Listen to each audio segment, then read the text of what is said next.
Il y a des coins de France qui respirent la douceur de vivre. Dans le Var, Fréjus a des allures de carte postale idyllique. Pourtant, ce havre de paix peut devenir infernal certains mois de l'année. Pour se rendre compte, direction le poumon économique de la ville, plus exactement dans sa zone industrielle, où il y a des signes qui ne trompent pas. Une à une, les entreprises fuient cet endroit.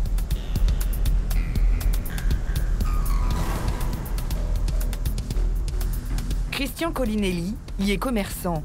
Depuis quelques mois, il voit peu à peu tous ses voisins baisser leurs rideaux. Tu as au moins une bonne vingtaine d'entreprises qui ont dû partir. Car régulièrement, voilà en quoi se transforme cette zone.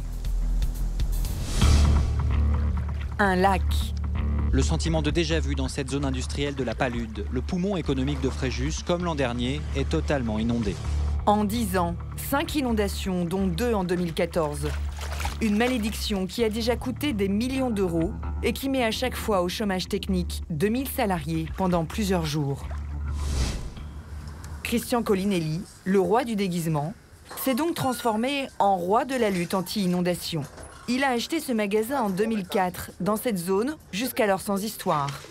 Et puis l'eau s'est mise à monter, régulièrement. Tu sais combien il se loue le costume hindou? Ça doit être 30. Allez, 30, c'est bon. Alors il a mis au point une stratégie pour sauver en quelques minutes toute sa marchandise par précaution, avant la prochaine catastrophe. Par exemple, nous, on a beaucoup de costumes, on est dans les déguisements. Bon, bah voilà, par exemple, au plafond, sur tout le magasin, on a mis des barres.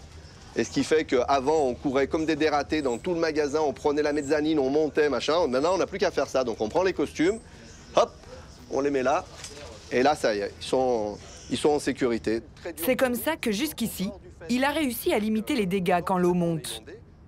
Mais tous ses voisins n'ont pas résisté. Donc là, vous aviez une super salle de gym. Et le gars, après la troisième inondation, il a préféré partir. Au fond, il avait un parquet de squash. Donc c'est des trucs qui valent une fortune. Et à chaque fois, il faut les refaire. Et là, il en avait marre. Tout ça, regarde, tu vois, c'est toutes des barres qui ont été rajoutées, qui ont été mises pour essayer de lutter contre les inondations. Sur le côté, ils ont fait des murs. Tous ces murs, c'est toutes des choses qui ont été rajoutées pour essayer d'éviter de faire rentrer la flotte. Mais en fin de compte, ils ont préféré partir quand même. Lui aussi a fini par baisser le rideau d'un de ses 2 magasins. À chaque inondation, Christian subit plusieurs jours de fermeture. Il perd des clients et du chiffre d'affaires par milliers d'euros. On a été obligé de le fermer. Avec toutes les inondations, malheureusement, le chiffre d'affaires a baissé. On n'arrivait plus à payer les charges, on n'arrivait plus à payer plus rien du tout. Donc on n'a pas eu le choix. On a licencié 2 personnes. Des salariés licenciés, son commerce fragilisé. Comme des milliers de Français, Christian Colinelli voit son quotidien se dégrader à cause d'une météo qui semble être devenue complètement folle. Des tempêtes, des tornades, des pluies torrentielles. Depuis quelques années, la météo semble se détraquer. 12 départements du Nord-Ouest sont ce soir en alerte. La plus forte tempête de l'hiver, selon Météo France, a frappé cette nuit. Avec des vagues pouvant atteindre plus de 5 mètres, les rafales pourraient atteindre 140 km/h. La France va avoir de plus en plus chaud cette semaine. À Paris, 39,7 au thermomètre. Vigilance orange, il fera 41 demain à Bordeaux. Il fallait donc être inventif pour ne pas fondre. 2014 a d'ailleurs été une année record. Il n'a jamais fait aussi chaud depuis 1880. La température moyenne a augmenté de 1,2 degré. 1 degré peut changer beaucoup. Il n'y a jamais eu non plus autant d'inondations et d'érosions marines. Des catastrophes naturelles qui provoquent des milliards d'euros de dégâts en quelques minutes. Parfois même, elles font des victimes. L'an dernier, en France, 24 personnes ont péri dans des intempéries. Le problème, c'est que ce n'est pas prêt de s'arrêter. Si le thermomètre continue de grimper et que la calotte glaciaire continue de fondre, nos océans vont monter et submerger une partie de nos terres.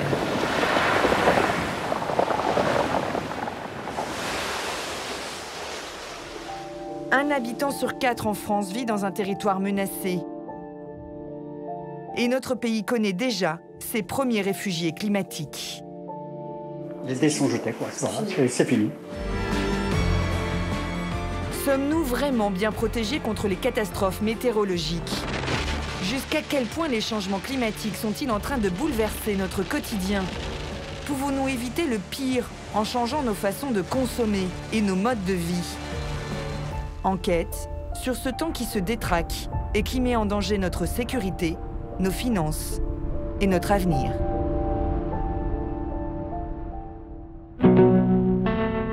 Aujourd'hui en France, il y a déjà des personnes dont la vie est bouleversée à cause des aléas du climat et certains ont beaucoup perdu. Nous sommes à Soulac, 2500 habitants sur la côte atlantique, à une centaine de kilomètres de Bordeaux.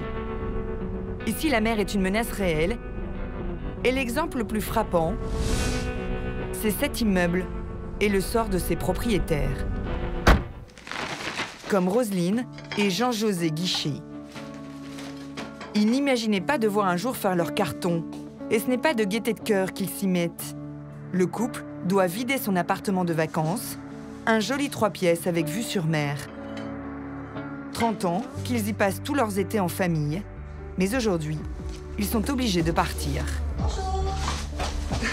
Ce jour-là, toute la famille est venue aider, les petits-enfants, les enfants. 4 générations ont partagé leurs étés ici.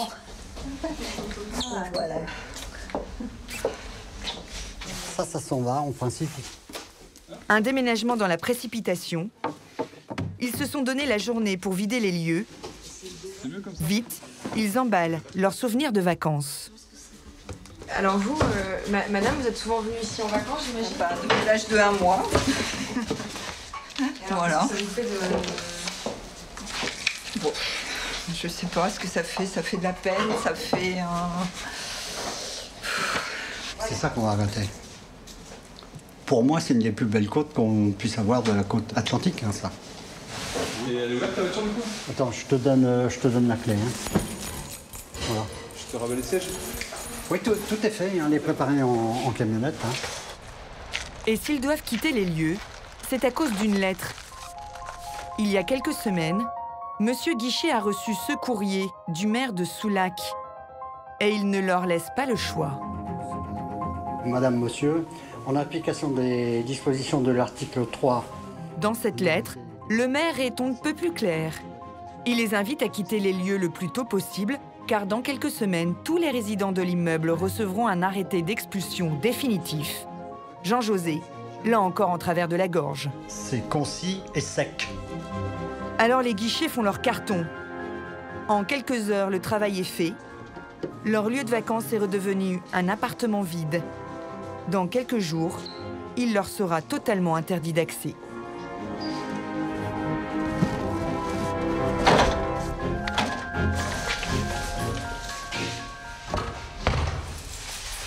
On ferme quand même.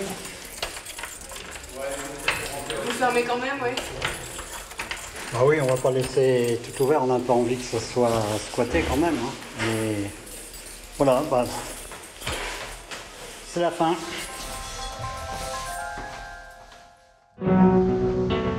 Pour comprendre pourquoi cette famille et 77 autres propriétaires ont été obligés de déménager, il faut sortir de l'immeuble. Regardez ces images aériennes. Le bâtiment a bientôt les pieds dans l'eau. On a l'impression qu'il va s'écrouler. Devant lui, la mer a dangereusement gagné du terrain. Pourtant, en 1968, quand il a été construit, l'océan était encore loin, à près de 300 mètres. 47 ans plus tard, la plage et la mer sont à moins de 20 mètres, une progression incroyable. À l'origine, il y a un mécanisme naturel, l'érosion. L'eau et le vent rongent petit à petit le sable et la roche. Mais le problème, c'est que depuis que la météo est devenue folle, le phénomène s'est accéléré.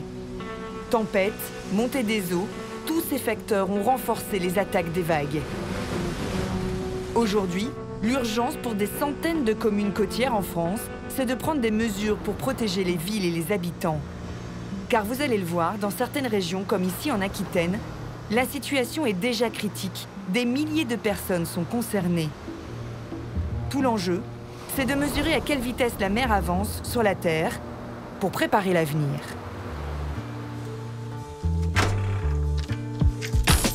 Allez, c'est parti. Un enjeu que connaissent bien Loïc et son coéquipier. Ils sont ingénieurs et ont pour mission de surveiller l'état de la côte atlantique. Chaque année, ils effectuent une inspection des plages sauvages d'Aquitaine. Des plages où chaque été, les touristes débarquent par milliers. Tu montes sur la dune, tu descends et tu regardes là où tu as le plus de falaises. Chaque geste est millimétré. Avec un appareil GPS très précis, nos 2 géomètres mesurent où notre territoire s'arrête exactement devant les vagues. Cela s'appelle la mesure du trait de côte. Le trait de côte, c'est la limite entre la terre et la mer. Et cette limite avance tous les ans un peu plus loin. Les mesures qu'on fait vont nous permettre de montrer à tout le monde sur une carte, sur une photo aérienne, les différents traits de côte et de jauger, de quantifier le recul, un recul moyen sur plusieurs années. Donc de pouvoir se projeter dans le futur et de dire en 2020, le trait de côte il sera à tel endroit. En sachant de combien de mètres par an la Terre recule, les stations balnéaires peuvent se préparer et se défendre contre l'océan. Observation enregistrée.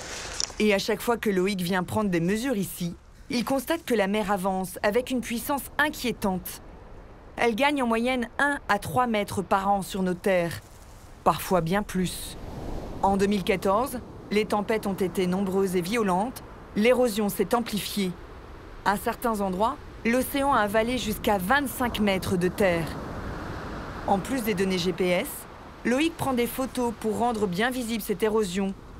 Sur cette plage, il a un repère, ce bunker. Ce bunker, il date donc de la Seconde Guerre mondiale. Quand les Allemands l'ont construit, il n'était pas sur la plage, il était dans les dunes. Le sable en dessous est parti et comme c'est des blocs entiers, il s'est affaissé. Donc ça peut donner un ordre de grandeur de l'érosion à cet endroit-là depuis les années 40. Et là, on est minimum à 50 mètres grignotés en une cinquantaine d'années. Depuis 3 ans, voici le recul de la dune. La différence entre 2012, 2014 et 2015 est nette. Par rapport aux données relevées l'an passé, on sait que la dune a encore reculé de plusieurs dizaines de centimètres. Donc là, on a un exemple du recul du trait de côte. L'an dernier, les tempêtes ont supprimé un énorme stock de sable. À terme, sur cette partie de la côte, la tendance est nettement au recul.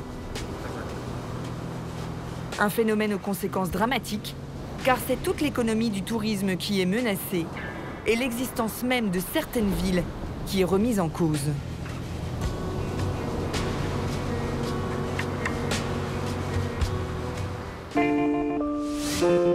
Lacanau Océan. Ce village touristique célèbre pour le surf a été créé au début du XXe siècle. À présent, ici, il y a 4500 habitants l'année, 80 000 l'été. Mais son atout majeur, sa grande plage, pourrait bientôt disparaître. Le front de mer est en danger. C'est ce qui inquiète Jérôme Augureau. C'est le photographe professionnel de la station balnéaire. Ça va, Jérôme? La spécialité de Jérôme, ce sont les photos artistiques de paysages. Mais depuis quelque temps, il est aussi devenu le témoin d'une catastrophe annoncée, un photographe militant pour la défense de sa ville. Car depuis l'année dernière, certaines images ne le quittent plus.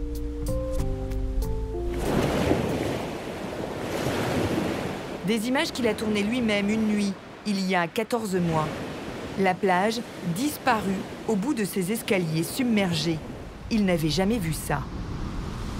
Depuis, Jérôme sait qu'il photographie un paysage qui est sur le point de disparaître.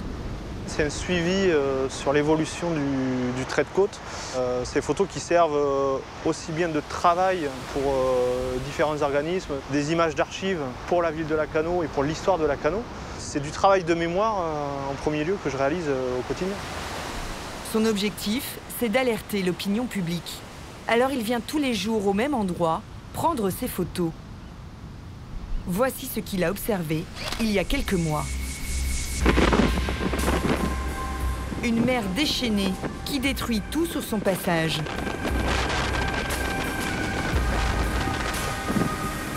L'an dernier, il y a eu 28 tempêtes en 3 mois.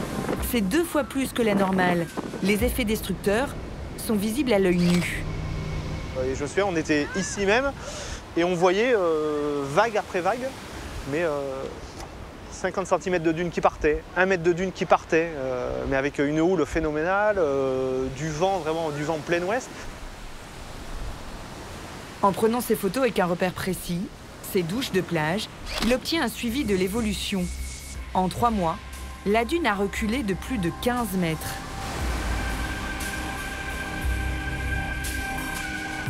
L'année dernière, on a perdu jusqu'à 4 mètres de sable en hauteur. Jérôme a vu que rien ne résistait à l'assaut des vagues. Même pas cette digue qui protégeait la ville. Composée de centaines de kilos de roches, elle a été pulvérisée comme un vulgaire château de cartes. Le problème, c'est que cette digue est indispensable. Elle protège le boulevard situé juste derrière et une partie de la ville. Sans elle, l'eau serait déjà au pied des commerces et des appartements. Alors il a fallu en reconstruire une, aux frais de la commune, une dépense conséquente dont la ville se serait bien passée. Tout l'hiver, des dizaines de camions ont apporté ici 500 000 tonnes de roches, de simples cailloux, qui pèsent très lourd dans le portefeuille de la municipalité.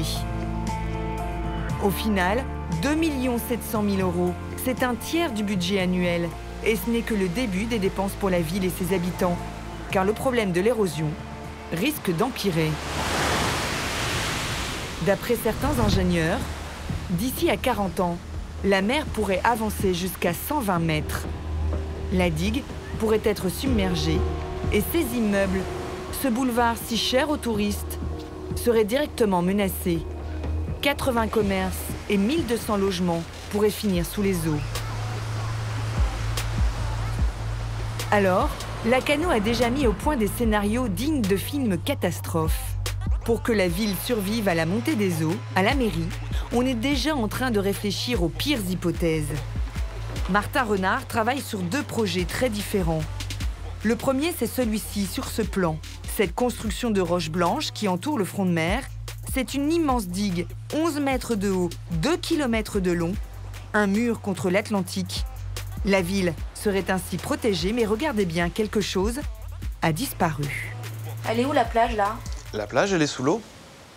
Dans 50 ans, la plage centrale actuelle aura donc disparu. On aura une disparition progressive qui va s'accentuer tous les ans de la plage centrale. Et il est évident que là, on a une image qui est à 2050. La plage, même à marée basse, a complètement disparu. Un ouvrage pharaonique qui coûterait 32 millions €. Mais vous n'êtes pas au bout de vos surprises. Le deuxième projet est à peine croyable. Les quartiers qui longent la côte, c'est-à-dire des dizaines d'immeubles et de boutiques face à la mer, Lacano est en train d'envisager tout simplement de les raser. Une ville qui recule pour se sauver de la montée des eaux, ce serait une première mondiale, mais ici, on a déjà des plans très concrets. Donc on a un périmètre qui va presque à 250-300 mètres à l'intérieur de la station. Sur ce plan, Lacano aujourd'hui. Tout le premier front de la ville serait sacrifié face à la montée des eaux. Des appartements, des boutiques, des restaurants qui seraient détruits pour être reconstruits plus loin, à l'intérieur des terres. En jaune, de nouveaux aménagements sont prévus. Un scénario qui coûterait très très cher. Tous ces biens qui sont sur le front de mer sont pour la plupart des biens privés qui appartiennent à des habitants, à des commerçants. Donc avant de les déconstruire, il faut pouvoir les acquérir. Donc évidemment, ça représente une somme d'argent très importante. On a une estimation de la valeur de ce périmètre qui est aux alentours de 330 millions €. 330 millions €, un prix fou pour survivre à l'érosion et à la montée des eaux. Lacano se prépare donc à devoir s'adapter pour survivre et envisage de détruire une partie de son agglomération pour reculer le front de mer. Pourtant, nous l'avons découvert lors de notre enquête, certains promoteurs immobiliers ferment les yeux sur les risques climatiques et poursuivent leur business comme si de rien n'était. Sur le boulevard de la plage, une pancarte annonce la construction d'un immeuble coquet avec 15 appartements, des terrasses et une splendide vue sur la mer. Le permis de construire a été délivré par l'ancienne municipalité et il semble que la montée des eaux ne l'ait pas inquiété. Le nouveau maire n'a pas d'arme juridique pour le faire annuler. Pourtant, la résidence est pile dans la zone qui pourrait être détruite si le pire scénario était retenu. Alors le promoteur alerte-t-il les futurs propriétaires de la menace que l'érosion fait peser sur cette partie de la ville? Munis d'une caméra cachée, nous nous sommes fait passer pour des clients. Bonjour monsieur. Alors, vous voulez voir cette résidence? Pendant un bon quart d'heure, notre interlocuteur présente le projet comme un petit bijou en bord de mer. Et pas donné en plus. Vous êtes à 364 000, hein? D'accord? Ah ouais. Ouais. Ça fait 63 mètres carrés, hein? Ouais, c'est peut-être un gros budget. Ah, c'est des gros budgets. Selon lui, cela serait même une bonne opération fiscale. Bon, vous avez la récupération de TVA, c'est-à-dire vous avez un bail pour 9 ans en résidence hôtelière, c'est-à-dire que c'est loué pour que vous ayez une défisque et tout. Jamais notre interlocuteur ne nous alerte sur les risques de cette propriété d'avoir les pieds dans l'eau. Ça vaut le coup d'acheter sur le boulevard ou il y a des risques en cas de tempête Non, l'eau ne montera pas en haut, là. Pas un mot non plus sur les projets de délocalisation du centre-ville. Il y a des gens qui diront, bon, on va mettre des trucs en béton qui vont s'en aller dans la mer et qui vont couper les vagues. Les journalistes et tout qui parlent de ça. Ok, bon ben... 3 appartements ont déjà été vendus. Les futurs propriétaires risquent dans une quarantaine d'années d'allonger la liste des victimes de l'érosion. Car Lacanau n'est pas la seule à être menacée par les eaux. Au total en France, 140 000 personnes habitent à moins de 250 mètres de côte menacées par l'érosion. Et le plus surprenant, c'est qu'absolument rien n'est prévu pour les protéger. C'est exactement ce qui s'est passé à Soulac pour les habitants du Signal, cet immeuble évacué. Car un an après leur expulsion, rien n'a changé pour les propriétaires. Aucune solution ne leur a été proposée. Nous y sommes retournés avec Jean-José. 15 mois après son départ, sa porte a été défoncée. Tout est cassé, vandalisé. Voilà. Tout l'immeuble a été squatté et vandalisé. Les fenêtres ont été brisées. Vous voyez à quoi les gens s'amusent maintenant? Briser des vitres, ça sert à quoi, hein? C'est l'abomination quand vous voyez ça. Et ça a été fait dans l'indifférence générale. La mairie ne s'est pas du tout impliquée. Manifestement, tout le monde s'en fout. Depuis son évacuation, l'immeuble a tout juste été entouré de barrières et de panneaux. Aucune autre mesure de protection n'a été mise en place. Pratiquement tous les appartements ont été saccagés. Et pour les propriétaires, c'est encore plus douloureux. Et j'avais eu la chance jusqu'à là d'être un des seuls appartements qui n'avait pas été forcé et vandalisé. Et vous avez vu comment c'est maintenant. Ça vous rend quand même un petit peu hargneux. Pas un sentiment de colère, mais c'est au bord quand même. Hein. Une colère doublée d'un sentiment d'injustice. Le massacre. Bien qu'expulsé, Jean-José n'a reçu aucune aide financière. Cela peut sembler difficile à croire et pourtant, alors qu'on les a obligés à partir, les 78 propriétaires n'ont pas touché un centime.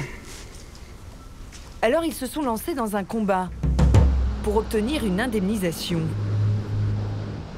En 2012, à la demande des copropriétaires, un tribunal a fait estimer l'immeuble, valeur 10 900 000 €, soit 140 000 € par appartement. Aujourd'hui, chaque habitant réclame donc cette somme devant la justice. Mais la requête a été rejetée par le tribunal et au lieu des 10 millions, l'État ne propose qu'1,5 million d'euros. Le prix de la démolition du bâtiment, c'est 10 fois moins que la valeur estimée. À bout, certains propriétaires tentent une action désespérée sur le parking même de leur ancienne résidence. Jean-José nous emmène vers ces préfabriqués. C'est là que 3 de ses anciennes voisines sont en grève de la faim. Bonjour. Elles sont dans leur 10e journée, je crois, aujourd'hui. Et ça commence à être très très long et c'est quand même pitoyable d'en arriver là. Mais devant Les refus successifs qu'on a eu de la part de l'administration, on n'a aucune aide de la part de la municipalité.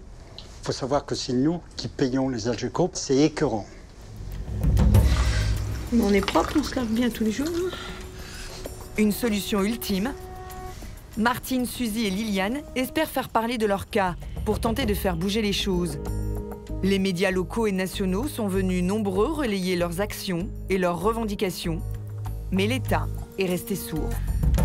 Qu'est-ce qui vous a décidé, en fait? C'est quand même une décision grave. La justice, on est des oubliés. Quand, fin décembre, on nous a fait une proposition de nous racheter nos appartements à 10% de la valeur, on a compris qu'il n'y avait plus de recours, qu'il fallait agir par nous-mêmes. Et c'est à partir de ce moment-là qu'on a commencé à mettre ça en place. On vous donne 10% de vos, ou 10 ou 15% de la valeur de votre bien, vous savez bien que c'est désespéré, quoi. C'est grave d'en arriver là. Oh, c'est grave. On risque gros, et puis voilà, on perd tout. Arrête, tu vas me faire pleurer. 3 jours après notre venue, les résidentes en grève de la faim ont dû cesser leur mouvement pour raison médicale. 72. Mais aucun élu ne leur a proposé une aide juridique ou financière. 2007. Il faut dire qu'aujourd'hui, rien n'oblige l'État à intervenir et à donner de l'argent dans ce genre de cas. Pour qu'un propriétaire soit indemnisé par l'État, il faut que sa maison ou son appartement soit menacé par une catastrophe naturelle particulière. C'est écrit noir sur blanc dans ce texte de loi. Un risque prévisible de mouvement de terrain ou d'affaissement de terrain, un risque d'avalanche, de crue torrentielle ou de submersion marine. Aucun mot concernant l'érosion. Même si la mer avance, le phénomène n'est donc pas considéré comme une catastrophe naturelle. L'État ne doit donc rien aux résidents expulsés. Mais au moins, n'aurait-on pas pu empêcher la catastrophe et éviter l'expulsion ? Selon Jean-José, quelque chose de très simple aurait pu sauver leur immeuble. Quelque chose qui a été fait tout près d'ici, à seulement 3 km de là. Voici le quartier de l'Amélie, un peu plus au sud.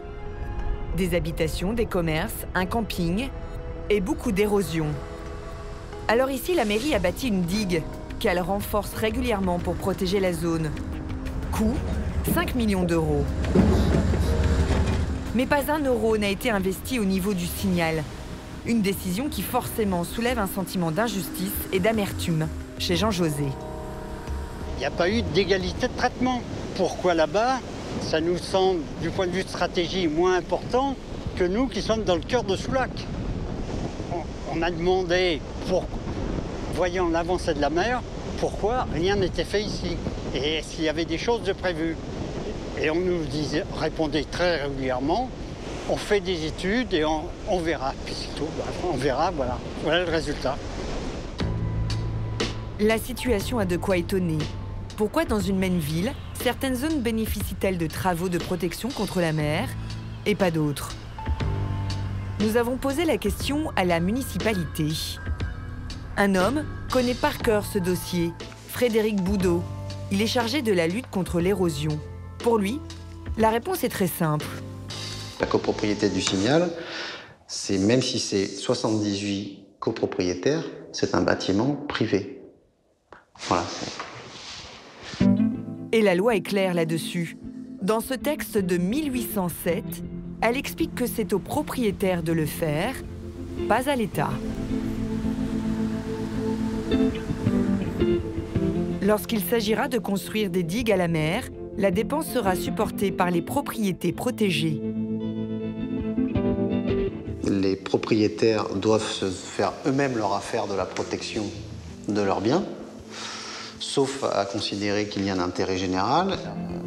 Et pour la mairie, le bâtiment du Signal ne fait pas partie des intérêts généraux, d'autant plus que protéger l'immeuble pourrait avoir des effets néfastes sur le reste de la ville. Deuxième chose, Soulac est ici, historiquement. Tous les spécialistes vous le diront, si vous faites une protection frontale ici devant le Signal, vous allez creuser toute cette zone-là. La question qui se pose, c'est est-ce que vous protégez une propriété privée au détriment d'un centre urbain complet? Aujourd'hui, la loi n'offre aucune solution aux victimes de l'érosion. Les habitants du Signal ont fait appel de la décision du tribunal, mais ils perdent chaque jour un peu plus l'espoir. Et leur histoire pourrait bien se reproduire ailleurs. Toutes ces communes, tous ces particuliers, ne pourront pas alors engager de lourds investissements pour se protéger de ce phénomène inéluctable. Mais les désastres provoqués par la météo ne touchent pas seulement les côtes. Dans un instant sur D8, Enquête d'actualité reviendra sur les violentes inondations qui ont dévasté le sud de la France en 2014. C'est pas possible, ça continue à monter. Qui emportait tout sur son passage. Là, j'ai vu tout passer, des poubelles, des poutres, tout ce qu'on veut. Des millions d'euros de dégâts provoqués par des pluies diluviennes, mais pas seulement. L'homme a lui aussi sa part de responsabilité. On goudronne, on bétonne, et après, quand il y a une inondation, on s'étonne. Pour protéger les habitants de l'eau qui monte, des maires ont entamé un bras de fer avec les entreprises du bâtiment. On ne peut plus mettre la vie des gens en danger. Mais dans d'autres communes, des permis de construire semblent être délivrés en zone à risque. Donc on savait que ce terrain était inondable. En 2009, oui. Des constructions dangereuses sur lesquelles certains élus n'ont pas très envie de s'exprimer. Coupez ça parce que sinon je vous la fous dans la tête. Aujourd'hui, la loi n'offre aucune solution aux victimes de l'érosion. Les habitants du Signal ont fait appel de la décision du tribunal, mais ils perdent chaque jour un peu plus l'espoir. Et leur histoire pourrait bien se reproduire ailleurs. Toutes ces communes, tous ces particuliers, ne pourront alors pas engager de lourds investissements pour se protéger de ce phénomène inéluctable. Mais les désastres provoqués par la météo ne touchent pas seulement les côtes. Ils provoquent d'autres dégâts colossaux. De terribles inondations. Ces dernières années, le sud de la France a souffert, beaucoup souffert. Des communes entières ont été submergées. Des maisons, des commerces, des habitants se sont retrouvés menacés. Ils ont parfois tout perdu. Comme dans le Var. En 2014, le département a été touché par des pluies torrentielles en janvier. Puis, plusieurs fois en novembre. Des inondations impressionnantes et terriblement destructrices. Dans le département, cet homme se souvient bien de ces événements. Daniel Grard habite à Lalonde-les-Morts, au milieu de la nature. Une nature qui s'est déchaînée, au point d'engloutir son terrain et sa maison. L'eau était arrivée jusqu'ici. Il devait y avoir 1,65 m, à peu près 1,65 m ici. Il n'avait jamais vu ça. L'eau est montée à plus d'1,60 m en moins d'une demi-heure. Conscient de vivre un moment exceptionnel, il a tourné ces images hallucinantes depuis ce balcon.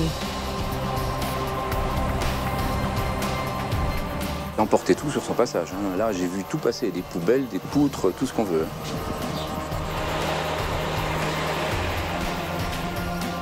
Paniqué, Daniel assiste impuissant à la submersion de son terrain et de tout son quartier.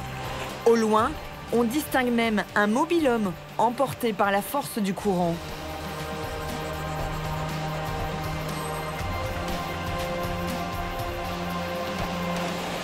C'est pas possible, ça continue à monter.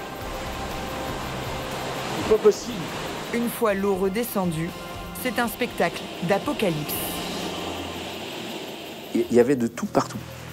Vous arrivez ici, il y avait des poutres qui venaient d'une maison, je ne sais pas laquelle, une voiture était fracassée contre le mur, l'autre elle était là-bas. Les torrents d'eau en furie ont dévasté sa maison et son jardin. Alors imaginez, quand cette eau arrive en trombe dans les rues des villages, elle peut faire des ravages. Difficile à imaginer quand les beaux jours reviennent. On pourrait penser que les inondations sont juste un mauvais souvenir. Et pourtant, chaque habitant d'une commune peut en payer le prix pendant très longtemps. La commune de Lalonde-les-Morts a été traumatisée l'hiver dernier.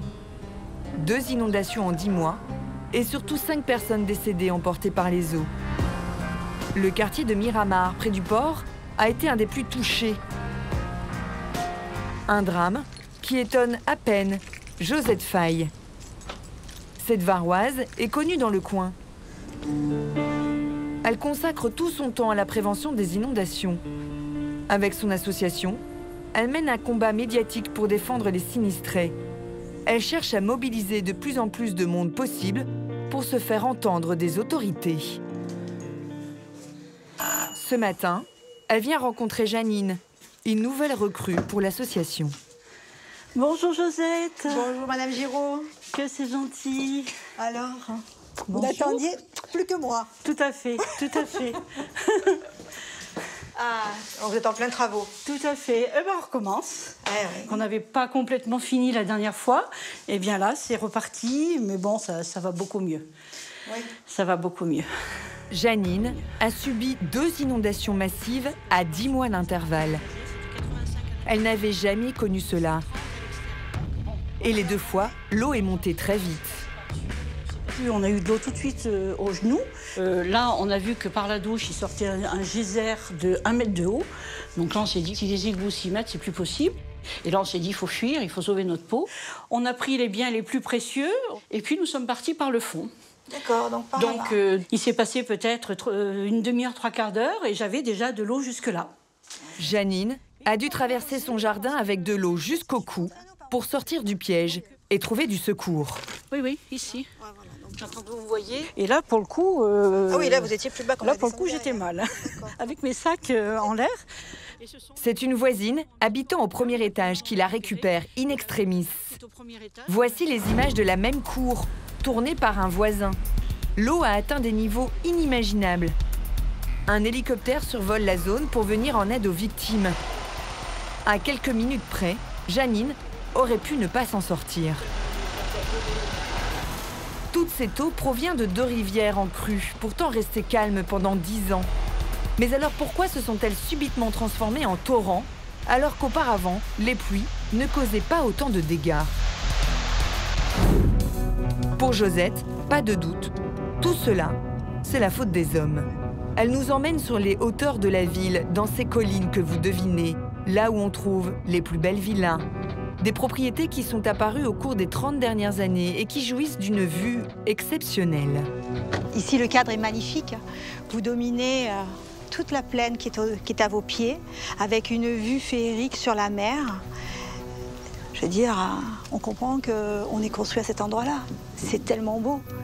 Un site rare, victime en effet d'une déferlante immobilière, comme le révèlent ces images satellites. Nous sommes en 1955, sur les collines de l'Allonde-les-Morts, il n'y a quasiment aucune construction. Au début des années 80, les premières villas apparaissent. Aujourd'hui, rares sont les parcelles qui ne sont pas bétonnées. Pour Josette, c'est cette urbanisation à outrance qui est responsable des inondations. Ici, avant, c'était des oliviers, c'était de la végétation de garrigue. Donc la terre absorbée. Et quand il pleuvait fort, la nature jouait son rôle. Maintenant, on a fait des centaines de villas, des centaines de résidences. Donc on ne peut pas dire que ces constructions n'ont aucun impact sur le ruissellement urbain. Avant, l'eau pénétrait, maintenant elle ruisselle. Quand vous avez des routes en pente, ben écoutez, si vous avez, quand on dit on goudronne, on bétonne, et puis ce que je dis régulièrement, puis après, quand il y a une inondation, on s'étonne. Et oui, mais là, c'est pas étonnant. Et toute l'eau qui est de ces collines ne va qu'à un seul endroit, le point le plus bas. L'urbanisation a donc amplifié le ruissellement des pluies. Regardez, sur un terrain sans construction, mais avec des cultures, de la forêt, quand il pleut fort, une partie de l'eau s'infiltre dans le sol.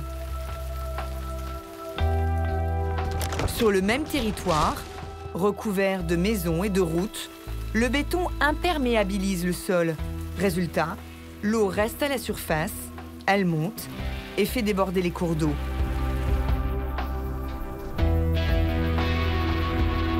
À force de semer des villas, l'homme récolterait donc des inondations. Mais bâtir ici est tellement lucratif. Pour une villa de 150 mètres carrés avec piscine et vue sur mer, comptez dans les 700 000 €. Ici, c'est un petit paradis pour l'immobilier.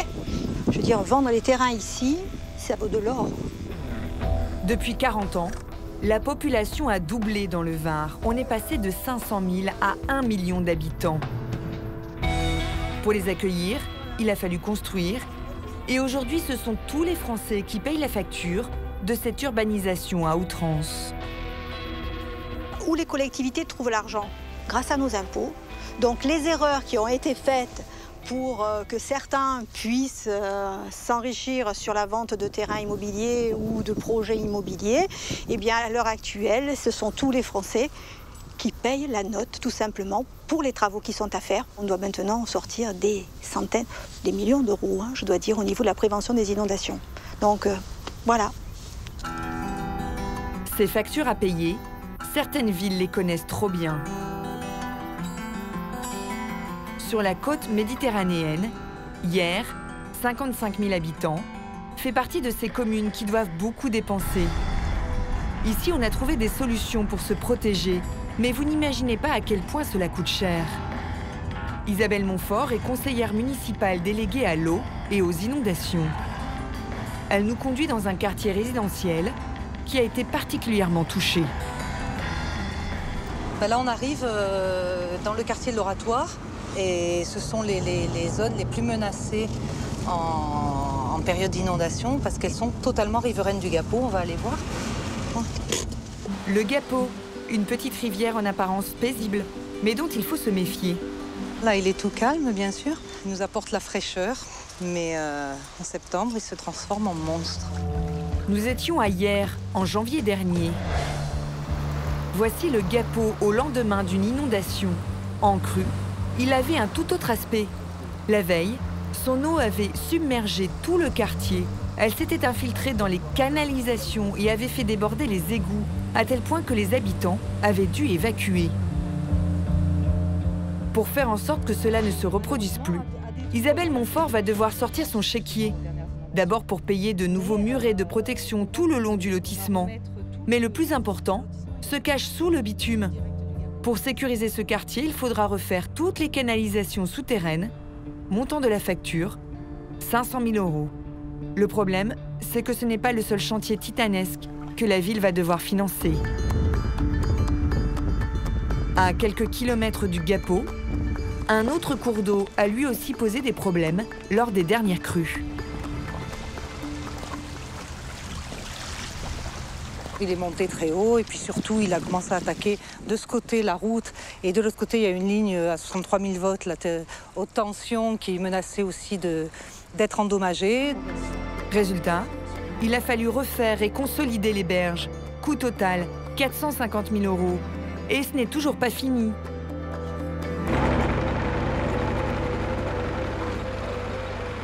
Isabelle Montfort se rend maintenant sur un autre grand projet. Quand le Gapot déborde, la mairie veut éviter qu'il aille jusqu'au centre-ville.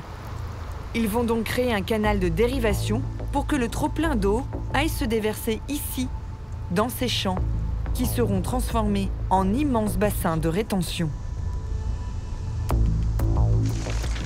Alors ici, nous sommes au site du futur bassin de rétention. Donc comment on va procéder? On va faire une digue au fond, qui aura en gros 3 mètres de hauteur. C'est toute la partie amont. Un chantier très ambitieux et très coûteux, Acheter le foncier. car la ville doit aussi racheter des terrains. On est déjà propriétaire de toute la partie qui est en amont, là au-dessus du chemin, et on va acheter toute la partie aval. On a évalué ça à en gros 3 millions d'euros, c'est-à-dire l'ouvrage, l'achat des terrains. Pour le gain attendu, c'est vraiment un des meilleurs rapports coût-protection qu'on peut trouver en ce moment dans les moyens de lutte contre les inondations. L'addition de la lutte contre la montée des eaux s'annonce salée. Un problème pour cette commune au budget serré. Isabelle Montfort vient justement présenter les prévisions de dépenses au maire, Jean-Pierre Girand.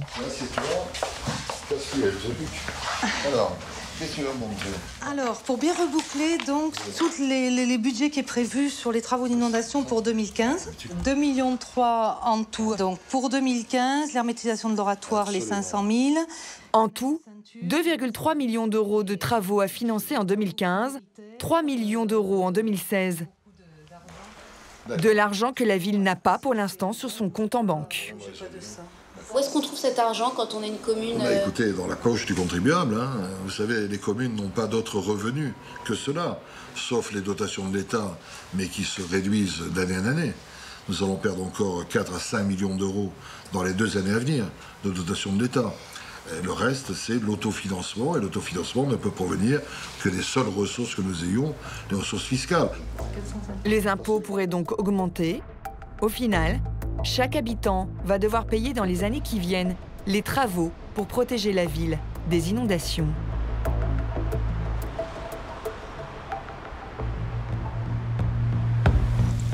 L'autre solution pour limiter les dégâts coûteux des inondations, c'est de lutter contre la spéculation immobilière. Un problème capital pour les maires des villes varoises, comme celui de Sainte-Maxime. Merci Barbara, à tout à l'heure. Vincent Maurice est maire depuis 2008. Messieurs, dames. Bonjour. Une des préoccupations de son équipe, limiter l'urbanisation et les erreurs qu'elle produit. Il a accepté de nous expliquer comment il contrôlait les chantiers de sa commune.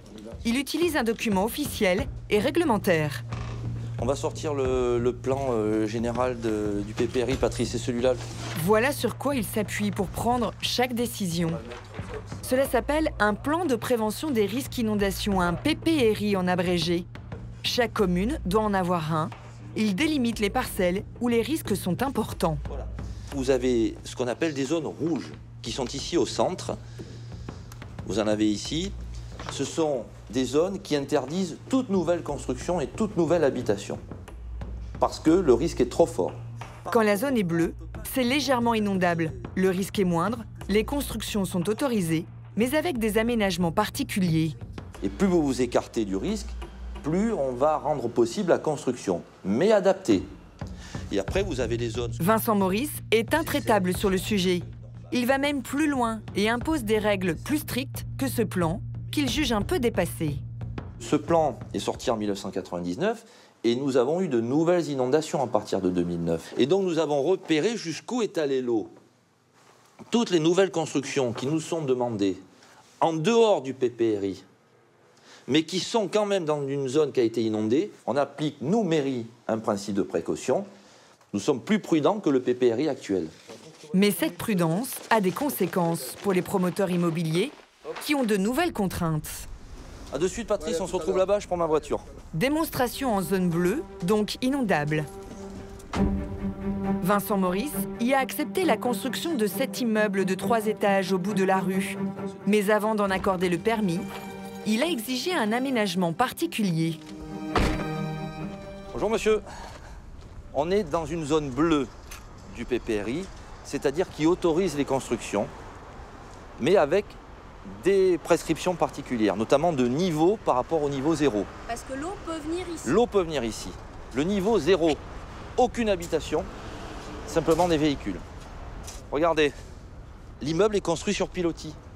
Donc l'eau, quand elle va monter, s'écoulera sous l'immeuble, sans perturber la vie de qui que ce soit. Et elle pourra monter jusqu'à une hauteur d'1 mètre. Seulement, à Sainte-Maxime, chaque mètre carré vaut une fortune, 4 à 5 000 euros en moyenne. Alors la prudence du maire fait parfois grincer des dents. Regardez, qu'est-ce qu'a perdu le promoteur là? Un niveau entier d'appartements. La rentabilité du projet n'est pas la même que s'il avait pu construire les 4 niveaux et vendre les 4 niveaux. Il faut que les élus et que les promoteurs comprennent, et je crois que tout le monde comprend, qu'on ne peut plus mettre la vie des gens en danger. Donc on dit aux promoteurs, c'est le refus, ou alors vous faites ce qu'on vous demande. Pour cet immeuble ici, c'est au moins 2 millions d'euros de moins à gagner avec un rez-de-chaussée non habitable. Imposer moins de rentabilité, une décision peu facile, mais devenue vitale. Tous les maires sont-ils aussi prudents? Toutes les communes ont-elles le courage de renoncer par précaution à certains projets immobiliers? À quelques kilomètres de Sainte-Maxime, le Lavandou. Une ville, elle aussi, touchée l'hiver dernier par des inondations très fortes. L'eau est allée partout, même dans des zones considérées comme blanches par le plan de prévention, c'est-à-dire sans risque. Une parcelle en particulier a beaucoup souffert. Ce rectangle blanc, entouré de zones bleues et rouges, Pendant longtemps, il s'agissait de terrains de tennis surélevés. Mais aujourd'hui, voilà ce qu'on y trouve. Un établissement hospitalier pour personnes âgées dépendantes. Un public particulièrement difficile à évacuer en cas de grosses intempéries. Est-ce que c'est pas des promesses aussi? Le problème, c'est dans quel délai peut-il y arriver? Ça, franchement, je n'en sais rien. Avoir autorisé la construction de ce bâtiment sur cette zone est une erreur pour ces deux hommes. Ils sont les opposants de la municipalité. À gauche, Thierry Sausset. À droite, Marc Lamazière. Ils se souviennent bien des inondations de janvier 2014. La maison de retraite n'a pas été épargnée. Ici, vous aviez dehors, dans tout le quartier, 1 mètre ou parfois plus d'1 mètre d'eau. Un bon mètre. Ici, l'ensemble du parking était non seulement inondé, mais avec un enchevêtrement de toutes les voitures qui étaient là, et donc une nuit de cauchemar. Une nuit de cauchemar, d'après eux, prévisible. Bien que la zone soit blanche, il y avait un risque que le maire, selon eux, ne pouvait ignorer. Marc Lamazière s'est procuré une étude confidentielle commandée par la mairie en 2008. Dans cette étude, il constate que lors d'inondations récentes, la parcelle a été recouverte par les eaux. Elle devrait donc être considérée comme bleue. C'est une étude qui avait été rendue en octobre 2009 en précisant bien que cette zone qui était blanche sur le PPRI est devenue bleu ciel. Donc on s'aperçoit que l'emplacement de la maison de retraite est devenu en zone inondable après l'inondation de 2008. Donc on savait que ce terrain était inondable. En 2009, oui. Malgré l'étude, un permis de construire est délivré en 2010 et les travaux démarrent en 2012. Alerté, le préfet du Var envoie alors une mise en garde. Le courrier date du 22 mai 2013. Le chantier est déjà bien avancé et les mots du préfet sont très clairs. Il ne me paraît pas opportun de maintenir certains équipements ainsi, recevant des populations vulnérables, comme des établissements recevant des personnes âgées. Pourquoi ces éléments n'ont-ils pas été pris en compte? Nous avons tenté d'en savoir plus auprès du groupe détenant la maison de retraite. Impossible d'obtenir des réponses. Bonjour. Oui, bonjour, je suis journaliste. Je vous appelle à propos d'une maison de retraite au Lavandou qui a été inondée. J'ai appelé en début de semaine. Merci.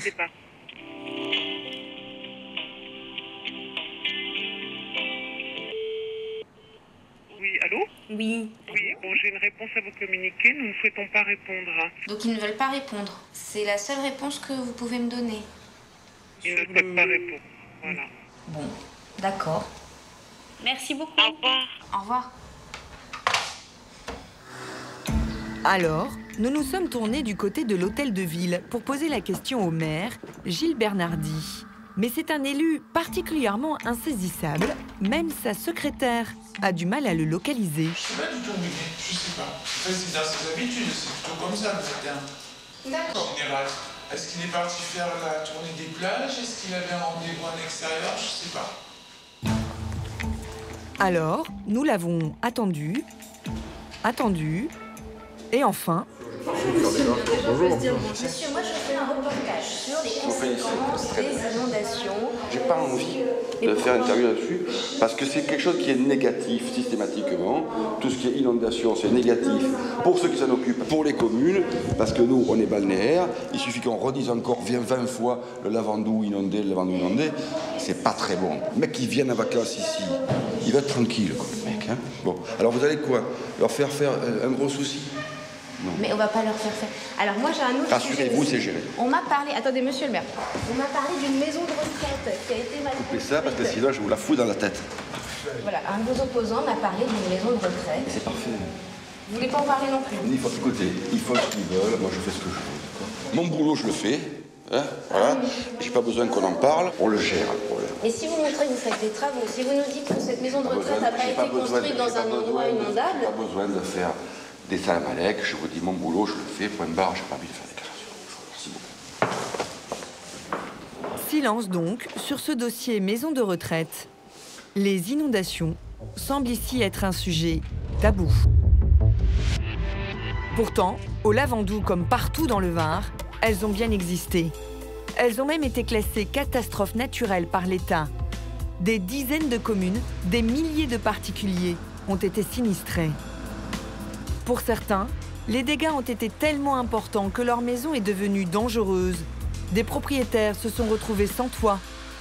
Dans ce cas-là, ce sont les caisses de l'État qui sont appelées à la rescousse. C'est le cas de Daniel Grahar, à Lalonde-les-Morts. Aujourd'hui, il n'habite plus dans sa villa. Lorsque l'eau a englouti son terrain, elle a causé des dommages irréparables. Là, ici, j'avais été obligé de mettre des étais, parce que c'est pareil, ça a commencé à s'affaisser aussi. La poutre, elle n'a pas aimé l'eau, elle est toute... Toute la villa a bougé. Ah, c'est moisi partout. Il y en a pour des centaines de milliers d'euros de travaux. Mais Daniel Grahar n'a rien demandé à son assureur. Oh, la piscine. Car des agents de la préfecture sont venus sur place. C'est une baignoire, un crapaud. Et le diagnostic a été rapide.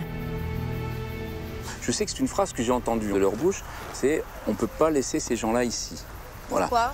Parce qu'il y avait un risque. Il y a des maisons qui ont bougé. Celle d'à côté, elle s'est soulevée, elle est redescendue sur ses fondations. Si c'était passé en pleine nuit, je ne suis pas sûr qu'on serait tous là pour en parler. La préfecture déclare sa maison inhabitable. Alors, le propriétaire peut faire appel à un dispositif de l'État. Il dispose d'une cagnotte spéciale pour ces cas-là. Une sorte de caisse gérée par le ministère de l'écologie et financée par tous les Français.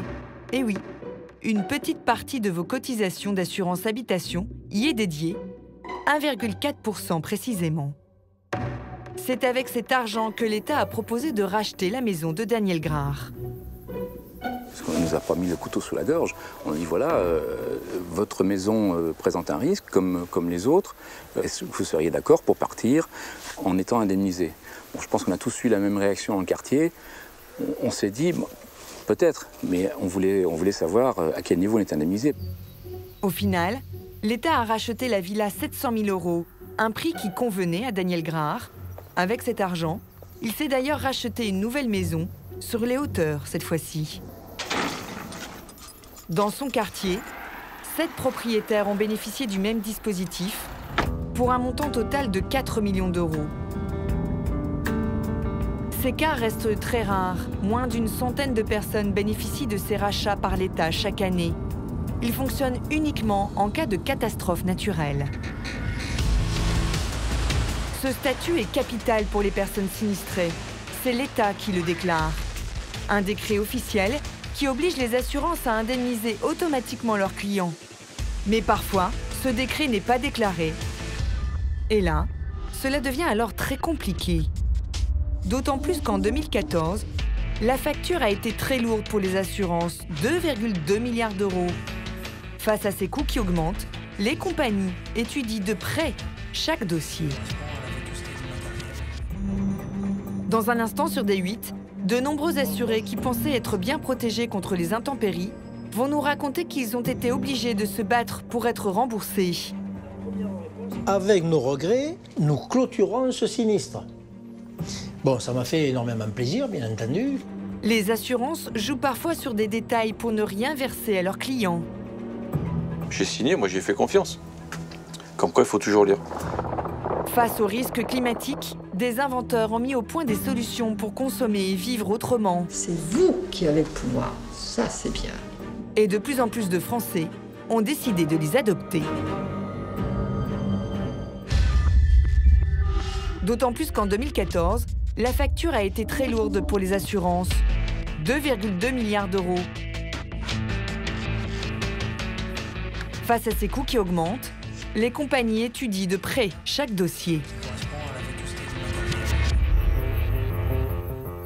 Monsieur Besson en sait quelque chose. Cet habitant du Lavandou a été inondé en novembre 2014. T'as mis l'arrosoir où? Mais comme peu de riverains avaient été concernés, l'état de catastrophe naturelle n'avait pas été demandé par le maire. Les plantes grasses, je les arrose pas. Pourtant, le jardin et la maison du retraité avaient été totalement submergés. Monsieur Besson, en novembre dernier, de l'eau, il y en avait partout. Vous n'aviez pas besoin d'arroser vos plantes. Non, hélas, non. Bon, maintenant, on en rigole, mais c'était pas rigolo du tout à l'époque. Hein. Donc, si vous voulez, à peu près au niveau de la table, On ne la voyait plus, voilà. Hein, donc ce qui fait à peu près le niveau du banc, là, ici. L'eau a attaqué le bois extérieur de la maison. Toute la maison est en bois, donc toute la maison travaille. Mais surtout, elle est remontée à l'intérieur par les planchers. Il va devoir tout changer et vérifier ses fondations. Il a gonflé, il s'est gondolé, et puis en séchant, il s'écaille. Alors, toutes les planches là qui sont...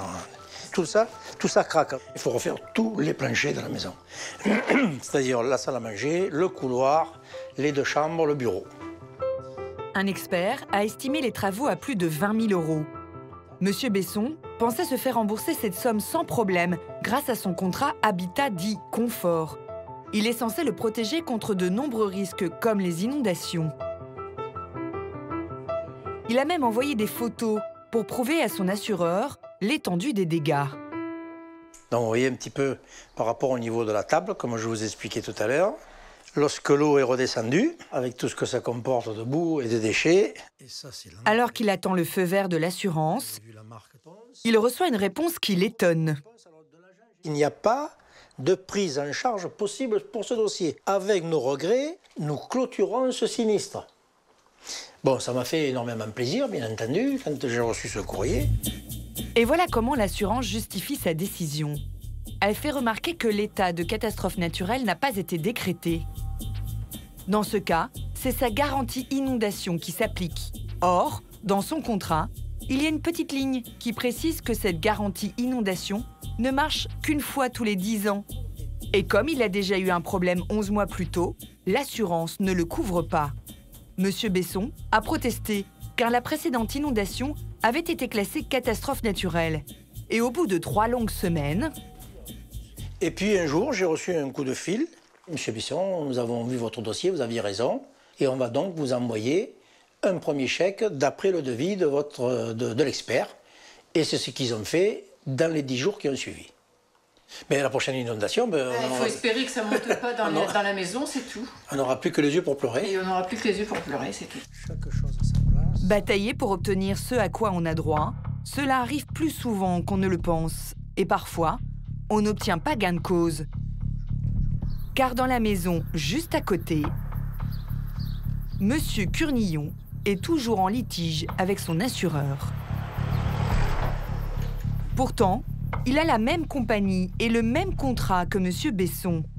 Et au moment de sa demande d'indemnisation, il a reçu exactement le même courrier. Son assureur l'informait qu'il avait déjà déclaré un sinistre et qu'il ne serait pas non plus remboursé. Étant donné que j'avais eu plusieurs inondations dans les 10 ans, je ne pouvais pas être remboursé. Comme son voisin, Monsieur Curnillon proteste. En toute logique, il aurait dû obtenir gain de cause. Mais à la place, il a reçu une autre lettre. Son assureur a trouvé un autre argument pour ne pas le rembourser. Il évoque un 3e sinistre qui remonte à 2 ans plus tôt et qu'on lui reproche de ne pas avoir signalé à leur service. Nous observons également que lors de la souscription de votre contrat, vous avez déclaré n'avoir eu qu'un sinistre, ce qui n'est pas le cas. La compagnie décide carrément de résilier son contrat. Pour Jean-Pascal, il y a injustice. Il affirme avoir tout déclaré. Ce serait son agent local d'assurance qui aurait fait une erreur en rédigeant son contrat. Quand il est venu, il m'a dit « Ouais, monsieur Curnillon, j'ai tout rempli avec les conditions générales que vous m'avez données et tout. » J'ai signé, moi j'ai fait confiance. Comme quoi, il faut toujours lire. Et en fin de compte, il a déclaré qu'un seul sinistre. Malgré sa bonne foi, il n'a toujours pas obtenu gain de cause et n'a pas pu engager des travaux dans sa maison. Il a pris un avocat et n'exclut pas d'en appeler à la justice. Entre l'érosion de nos côtes et des crues de plus en plus destructrices, notre territoire semble toujours plus menacé. À terme, si la météo continue d'être aussi agitée sur la façade atlantique, c'est 1 million de Français qui seraient menacés par l'érosion et la montée des eaux. Ces dernières années, petit à petit, sur toute la planète, l'eau avance, inexorablement, la Terre recule et les zones habitables rétrécissent. Un phénomène qui s'accélère en raison de la montée des océans provoquée par le réchauffement climatique.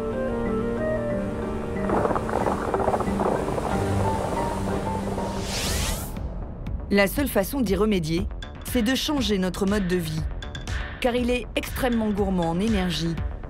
Nous exploitons les ressources naturelles pour nous éclairer, nous chauffer, nous déplacer et pour fabriquer les objets que nous consommons.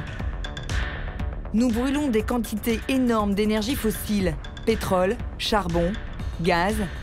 Cela dégage de la chaleur et c'est pour cela que le thermomètre ne cesse de monter. Un élément en particulier dans notre quotidien est à l'origine d'une grande partie de cette pollution. C'est notre logement. À eux seuls, nos appartements, nos maisons représentent 44% de l'énergie consommée en France. Pour lutter contre le réchauffement climatique, il faudrait donc que nos habitations fonctionnent sans faire grimper les températures.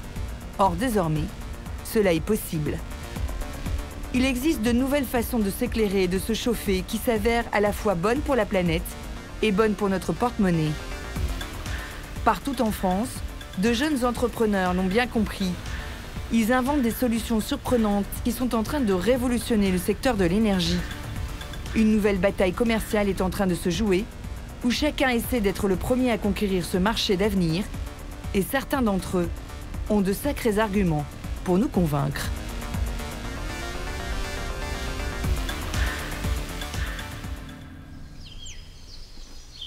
Près de Montpellier, dans le village de Montbazin, voici Paul et Hélène Amouroux.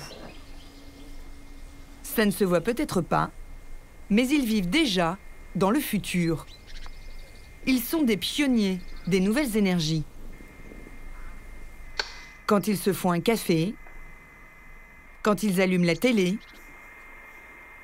quand ils surfent sur Internet, quand ils lancent une machine ou bien le lave-vaisselle, ils n'ont aucune inquiétude pour leur facture EDF.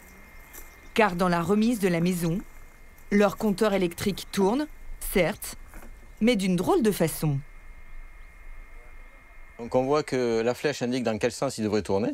Si on consommait, on voit qu'il tourne carrément dans l'autre sens. Il tourne à l'envers. Il tourne à l'envers, oui. Non, vous ne rêvez pas, le compteur tourne bien à l'envers. Alors que tous les appareils électroménagers sont allumés, la famille Amouroux ne dépense rien en électricité. Elle est même en train de gagner de l'argent. Toute la partie qui fait que le compteur tourne à l'envers est revendue à EDF. C'est revendu un peu plus de 7 centimes le kilowatt. Mais bon, vu la quantité, je pense que ça va nous rapporter autour de 600 € dans l'année, quoi. Comment ce petit miracle est-il possible? D'abord, parce que leur maison, en pleine campagne, est aussi une mini-centrale électrique grâce à ces panneaux solaires. Il y en a 36 et ils les partagent avec leurs voisins.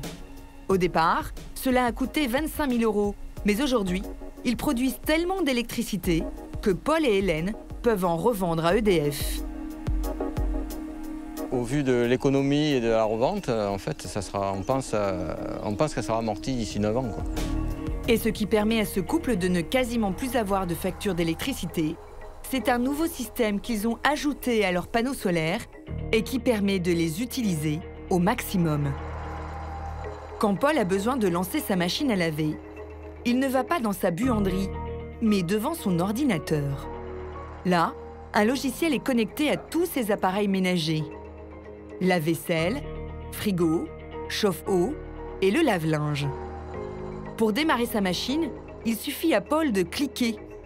La machine est capable de se mettre en route toute seule à distance au moment où les panneaux solaires produisent beaucoup d'énergie. Et c'est toute l'astuce de cette innovation. Car en principe, l'énergie solaire pose un gros problème. Elle n'est pas disponible lorsqu'on en a le plus besoin. C'est en pleine journée, quand bien souvent nous sommes absents, que le soleil est à son maximum et que les panneaux solaires produisent le plus d'énergie. Mais comme nous ne sommes pas là pour déclencher les appareils, l'énergie est perdue. Le soir, une fois rentrés du travail, c'est là que nous déclenchons nos appareils. Mais à la fin de la journée, le soleil baisse et les panneaux produisent beaucoup moins d'énergie. Il faut alors acheter de l'électricité à EDF pour faire fonctionner notre électroménager. Le système utilisé par notre couple a résolu ce problème. Démonstration. Lorsque M. Amouroux clique sur l'icône de son lave-linge, regardez ce qui se passe. la machine ne démarre pas. Car nous sommes le matin et à ce moment de la journée, la production des panneaux solaires n'est pas encore suffisante. Il ne se met pas en marche, il attend. Il attend qu'il y ait assez de soleil. Nous, on allume l'appareil, mais bon, il ne démarre pas, puis on attend et il va démarrer. On peut l'allumer à 8 h du matin. S'il y a du soleil, à 11 h, il va démarrer. Et s'il n'y a pas de soleil et qu'il y a du soleil que l'après-midi, il va démarrer à 14 h. Démonstration avec ce graphique.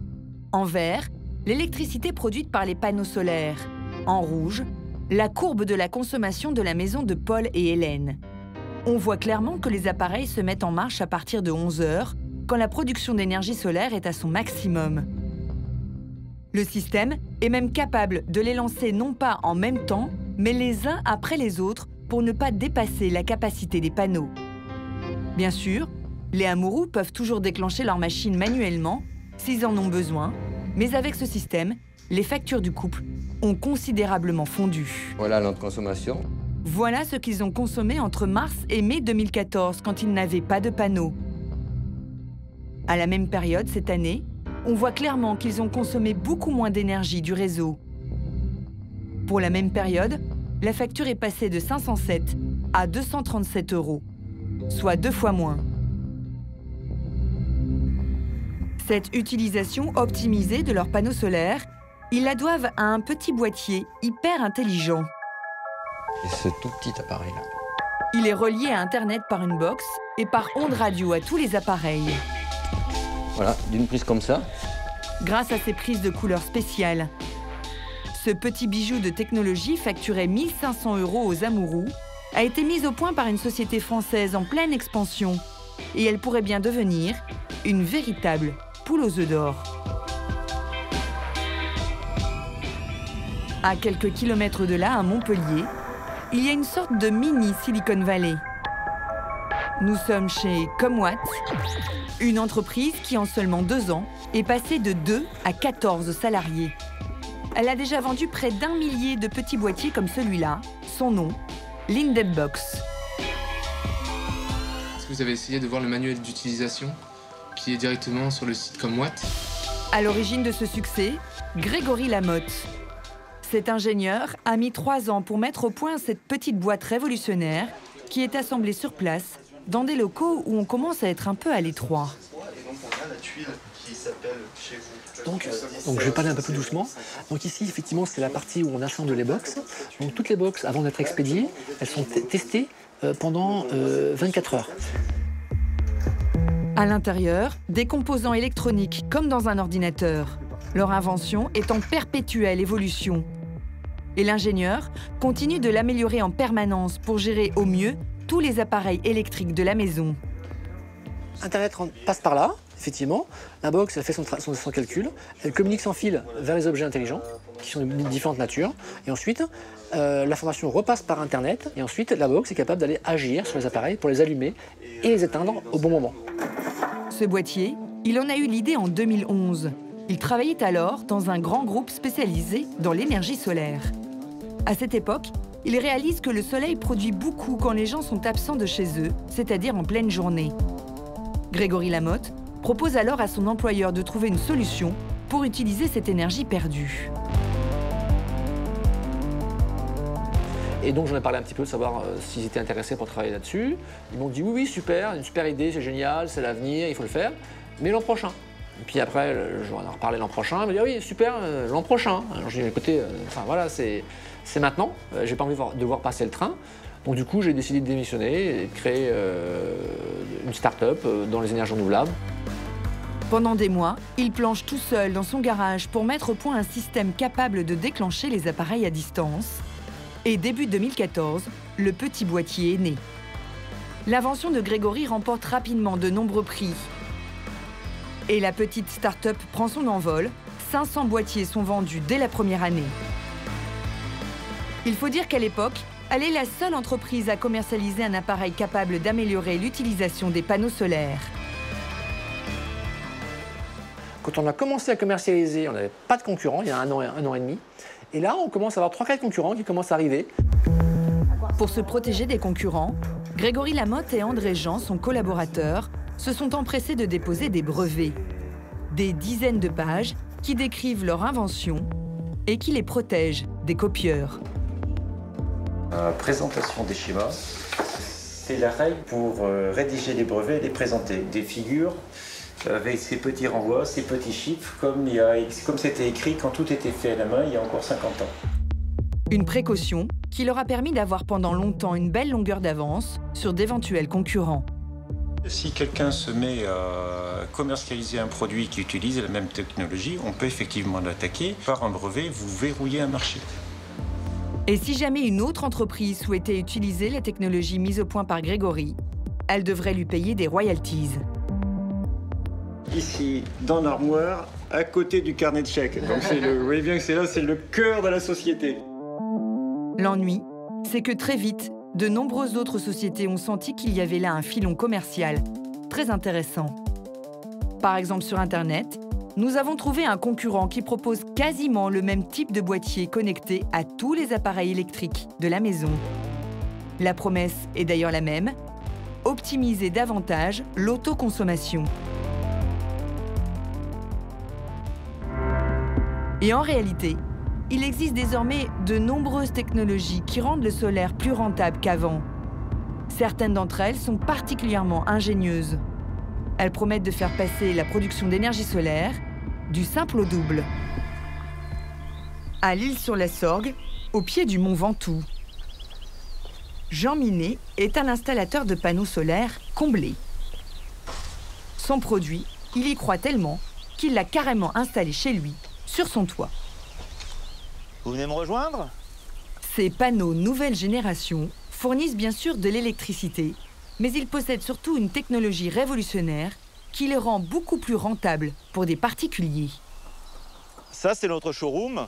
Alors les clients ne montent pas généralement sur le toit parce qu'il y a un problème de sécurité à les faire monter. Ils peuvent les voir d'en bas. Bonjour Madame Lemal. Bonjour monsieur. Et il entend bien convaincre ce couple de retraités qui est venu en savoir un peu plus sur ces nouveaux panneaux solaires. Donc les panneaux sont installés. Au départ, la visite est classique. Il leur montre son toit. Ça fait 8 panneaux et ça fait une puissance de 2 kg et en mètres carrés, on est doit être à 16 mètres carrés. D'accord. Mais la visite ne s'arrête pas là. Il les amène ensuite vers son cumulus, car l'astuce des panneaux photovoltaïques de M. Minet, c'est qu'ils produisent aussi de l'eau chaude stockée dans ce ballon. Alors, celui-ci, c'est un 400 litres. On est 5 à la maison. Et pour bien faire comprendre à ses clients comment ça marche, il a même prévu ce petit échantillon. Donc en fait, ici on rentre le liquide qui va être froid, qui va circuler dans le système avec la nappe d'eau pour récupérer toutes les calories qui sont là, ressortir, aller sur le panneau suivant. On va le faire comme ça jusqu'à 6 panneaux maximum. C'est génial ça. Des clients séduits en quelques minutes par des panneaux, Monsieur Minet n'a pas toujours connu ça. Il faut dire qu'il n'y a pas si longtemps, le solaire, plus personne ne voulait en entendre parler. Tout avait pourtant très bien commencé pour le photovoltaïque en France. Dans les années 2000, les panneaux solaires fleurissent sur les toits de particuliers. Car à l'époque, ils bénéficiaient de généreux crédits d'impôt. Et en plus, les propriétaires pouvaient revendre à EDF leur électricité à un prix très avantageux. 60 centimes le kilowattheure, soit 4 fois plus que les tarifs du marché. Sauf que tout cela va très vite connaître un coup d'arrêt. Le ministère de l'économie qui a par ailleurs rendu un arbitrage très attendu en matière d'environnement. Il concerne la filière photovoltaïque. Débordé par des dizaines de milliers de projets, l'État a décidé, pour les contrats à venir, de baisser le tarif de rachat. En 2010, l'État considère que le rachat par EDF de ces milliers de kilowattheures lui coûte trop cher. Il baisse alors brutalement le tarif. Désormais, les particuliers ne revendent plus à 60 centimes, mais à 30 centimes le kilowattheure, 2 fois moins. Du coup, toute la filière du solaire s'écroule. C'est une hécatombe. 9 installateurs sur 10 en France mettent la clé sous la porte. Monsieur Minet, lui aussi, a bien failli tirer le rideau. Mais il a tenu bon. On a été dans une stratégie de survie, comme tous les autres, de se dire demain, qu'est-ce qu'on devient, puisque tout ce qu'on a fait, tout ce qu'on avait prévu comme chiffre d'affaires et comme activité, disparaît. Le ralentissement de la filière lui a coûté 1 an de chiffre d'affaires. Aujourd'hui, sa société se porte beaucoup mieux. L'an dernier, il a même doublé ses ventes, avec un chiffre d'affaires de près de 700 000 €. Il faut dire que sur le terrain, Monsieur Minet a des arguments imparables. Rebonjour. Il doit finir de convaincre les Lemal d'investir dans une installation pour leur maison. Bonjour, Monsieur Minet. Vous avez un toit qui est exposé sud-est et un toit qui est exposé sud-ouest. Donc on a le choix des deux versants en termes d'exposition. Et pour les aider à se décider, il a préparé un petit tableau. On est dans le moment du pré-bilan. Donc... Il appelle ça le pré-bilan. À première vue, c'est un peu compliqué, mais tout s'éclaire quand il aborde la dernière colonne, la plus à droite. Donc ça va vous permettre de savoir, année par année, combien vous allez gagner compte tenu du coefficient d'ensoleillement, à la fois en vendant et en économisant. En produisant eux-mêmes leur eau chaude et en revendant l'électricité, ils peuvent espérer un gain de 26 000 € en 20 ans grâce à ces panneaux. Comme l'achat et l'installation coûtent autour de 15 000 €, ils seront gagnants dans une douzaine d'années. Et au-delà, ils feront des économies tous les ans. Ce qui séduit aussi Madame Lemal, c'est de ne plus être dépendante d'EDF. Avoir le pouvoir sur sa consommation, ça alors, c'est comme avoir le pouvoir sur les produits que vous achetez. Vous ne les supportez pas comme ça, c'est vous qui avez le pouvoir. Ça, c'est bien. Merci de votre accueil, monsieur et madame. Et voilà, un contrat de plus pour Monsieur Minet. Et si, comme lui, certains installateurs retrouvent le sourire, c'est en partie grâce à des inventeurs de génie d'à peine une trentaine d'années. Pour les rencontrer, il faut se rendre à Marseille. Ces bâtiments ne sont pas les locaux d'une entreprise, mais ceux de Centrale, une prestigieuse école d'ingénieurs. C'est ici qu'est née une start-up spécialisée dans l'énergie renouvelable et de l'énergie. La petite bande en a à revendre. Bon, il n'est pas si chaud que ça, là, avec le vent. Même pendant leur footing hebdomadaire, ils n'ont qu'une seule idée en tête, devenir des acteurs incontournables du solaire. En courant, je trouve qu'on réfléchit... Enfin, moi, en tout cas, je réfléchis un peu. Je suis un peu obsédé par le projet, et du coup, j'y pense en courant. Ah bon? Ouais, tout le temps. En dormant aussi, mais... Jérôme Moutarde est l'un des 2 fondateurs de Dualsun, la société qui fabrique les fameux panneaux nouvelle génération. Il y a 2 ans, il a installé son invention sur le toit de ce garage à vélo. C'était la première vitrine de la jeune start-up. C'est notre toute première réalisation. Ça nous a permis après d'en déclencher plusieurs chez les clients, en fait. L'électricité alimente le bâtiment d'à côté. Allez, on va tous dans la douche ensemble. Et l'eau, ainsi chauffée par les panneaux, leur permet à tous de prendre une douche chaude après chaque footing. Et l'eau, elle est chauffée aussi par les panneaux. Donc le temps qu'elle arrive. Ce qui change, c'est la facture. Elle est réduite de 60 à 70% par rapport à avant. 70% pour l'eau? Pour l'eau. Ouais, pour l'eau. Et après, pour l'éclairage et tout aussi, quoi. Ouais. Du coup, on se permet de rester plus longtemps sous la douche. Bon, après, il y a tout le monde qui doit passer, mais... L'idée a germé pendant ses études, alors qu'il étudiait la technologie des panneaux photovoltaïques. Ça, c'est Laetitia. Avec son associée, Laetitia, ils se sont rendus compte qu'en fonctionnant, les panneaux chauffaient sous le soleil. Or, cette chaleur n'était pas utilisée.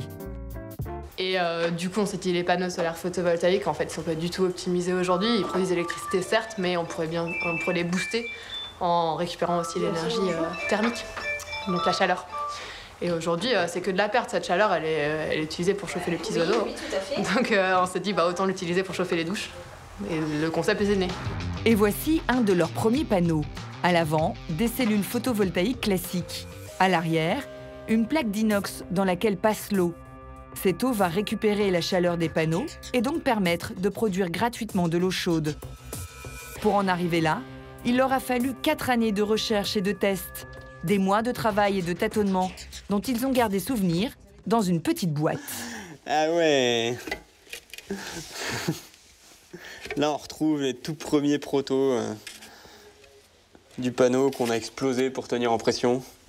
Donc, c'était, je sais pas si vous pouvez reconnaître un peu c'est vraiment le tout début, les points qui étaient un peu plus épais.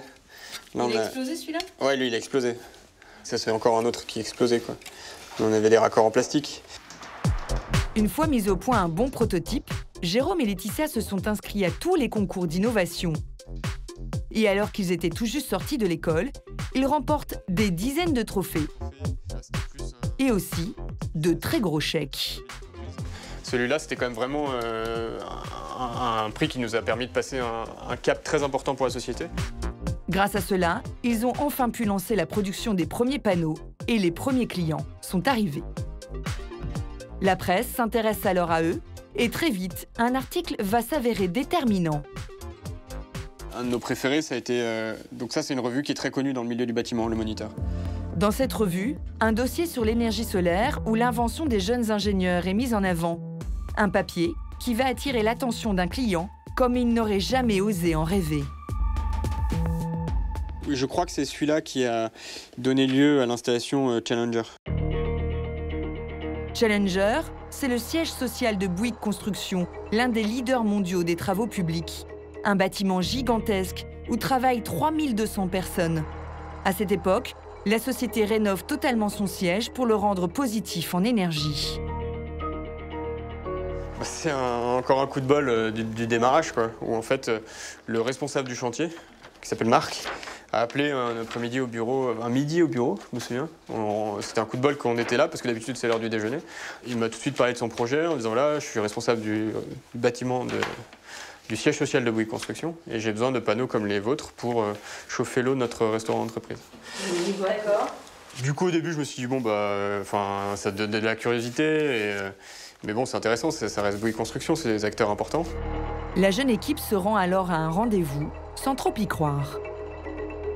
Puis quand on est arrivé au rendez-vous, il y avait, je me souviens, une quinzaine de personnes de chez Bouygues qui nous attendaient vraiment dans l'optique d'acheter le produit. 200 panneaux vendus d'un seul coup, après seulement quelques mois de commercialisation. C'est la photo là-haut, on voit 200 panneaux. Ça, c'est des panneaux Dualsun qui sont posés. 200 panneaux, c'était énorme pour vous, non? Ouais, c'est un très gros projet. Sur 1000 panneaux vendus l'année dernière, ça fait déjà 20% du chiffre, quoi. Mais ce gros coup de pouce n'est pas suffisant pour faire tourner sa société. Parce que ce ne sera pas forcément moi qui serai le mieux placé pour vous répondre. Écoutez, on vous fait ça tout de suite. Dans le photovoltaïque, la concurrence est rude. Alors pour vendre très rapidement beaucoup de panneaux, ils auraient besoin d'une armée de commerciaux. Bonjour Damien, bienvenue. Je t'avais prévenu, hein, ça va? Ça va et toi? Ouais, très bien. Alors Jérôme Moutarde a trouvé le moyen de s'offrir des vendeurs à moindre frais. Ces hommes ne sont pas ses salariés, ce sont des installateurs indépendants de panneaux photovoltaïques. Jérôme les a réunis pour tenter de les convaincre de vendre ces panneaux à leurs clients. Moi, je suis donc Jérôme Moutarde, je suis un des cofondateurs de l'entreprise Dualsun. Donc ici, vous êtes dans nos bureaux, ça fait 4 ans. Et son meilleur argument, c'est que ces panneaux sont beaucoup plus rentables que les panneaux classiques que l'on trouve sur le marché. Globalement, à retenir, je pense qu'on est vraiment sur une solution super performante qui fait double production d'énergie, électricité eau chaude, 2 fois plus d'énergie qu'un panneau photovoltaïque classique, j'ai pu le dire. Et Jérôme ajoute souvent un argument supplémentaire qui n'a l'air de rien, mais qui fait souvent mouche. Donc on a un panneau qui est vraiment 100% français, mais on arrive avec cette innovation à maintenir une production locale et c'est quelque chose qui nous est assez cher en fait. C'est super important. Les gens ils posent plein de questions aujourd'hui sur plein de produits, surtout quand vous avez le photovoltaïque où il y a tous les produits chinois, il y a une espèce de fantasme autour des produits chinois. Là, le fait qu'il nous ait dit tout à l'heure, je suis sûr que c'est des arguments, ils osent peut-être pas le dire, mais qu'ils vont utiliser tout de suite. Ah, c'est sûr. Tu vas utiliser. Le Made in France, c'est sûr. Made in France, tu vas expliquer que c'est fabriqué à Rouen. Ça, on le savait pas avant. Et le bouche à oreille fonctionne de plus en plus. Pendant notre tournage, ces 2 installateurs viennent même spontanément frapper à la porte de Dualsun. On voudrait le présenter sur une exposition à laquelle on va participer en juin. Ils ont fait beaucoup de kilomètres pour venir à Marseille rencontrer l'équipe, car ils sont déjà séduits par le produit. Vous êtes convaincu en fait? Ah bah, sinon on serait pas là. Vous avez fait de la route pour venir ici? Moi oui, parce que le siège de la société est en Bretagne. Une occasion en or que ne va pas laisser passer l'équipe. Donc c'est plus pour des rendez-vous clients ou... Oui. Parce que les gens ils aiment bien... Elle leur donne un échantillon avec lequel ces installateurs vont partir à la conquête de nouveaux clients. Bon, ça marche. Oui, à partir de ça, tu peux expliquer à un client. Sans problème. Tu peux même siffler dedans. Bah ouais. Ouais, les gens... siffler Merci d'être passé, j'espère qu'il sera utile pour les... Merci de votre accueil. Ouais, non, le saurai très vite. Voilà donc 2 nouveaux installateurs qui feront la promotion de son invention. C'est l'assurance, pour Jérôme, d'augmenter son chiffre d'affaires. On est en train de prendre l'impulsion, quoi. Ça se sent par plusieurs indicateurs. Là, on le voit, l'activité, elle commence à être fournie. J'entendais le téléphone qui sonne quand même pas mal. Je suis très attentif à ce genre de choses. Et on sent que ça démarre, quoi. Ok, donc comment tu veux le tenir? Voilà comment une petite bande de jeunes trentenaires créatifs est en train de conquérir le marché du photovoltaïque. Un marché que l'on croyait perdu et qui retrouve aujourd'hui une seconde jeunesse. L'an dernier, le nombre de panneaux solaires installés dans le monde a augmenté de 28%.